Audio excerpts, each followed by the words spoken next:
Sisi wenyewe wanadai wanatusaidia, lakini mimi najua kwamba Marekani ana reserve currency, sisi tunatumia dola yake. Kwa hiyo sisi tunamsupport Marekani, sio kwamba yeye anatusupport sisi. Sisi ndio tunamsaidia. Sasa hii elimu haipo, ni elimu ya finance, international finance. Haipo, watu hawaelewi. Yeye ana reserve currency. Sisi tunapouza kahawa, tunauza kwa dola. Wanatuletea dola ndio tunanazo. Sasa yeye ana reserve currency. Kwa hiyo yeye ana uhuru wa kuchapisha fedha huko Marekani. Sisi hapa Rais Samia hawezi kuchapisha fedha. Wamemwekea watu wa kumsimamia hapa. Sasa wakati wa COVID, Rais Biden aliingia pale akasema amechapisha hela, kila watu akagawiwa hela. Sasa sisi hapa rais wetu angeweza kuchapisha hela za kutugawia? Hawezi. Wanapochapisha hela sasa, maana yake nini?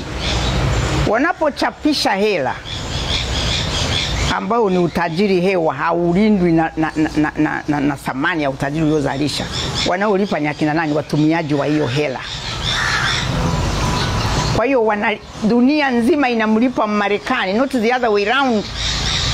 Na ndio maana mtu yeyote anayejaribu kupinga hiyo, wengi wameuawa. Saddam Hussein aliuawa kwa sababu gani?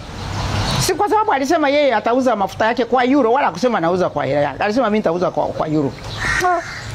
Kichapo. Nilikuwa mmoja wa mataifa wakati tukiwa na Kofi Annan. Tulifanya kila juhudi kumuokoa Saddam Hussein, vilishindikana.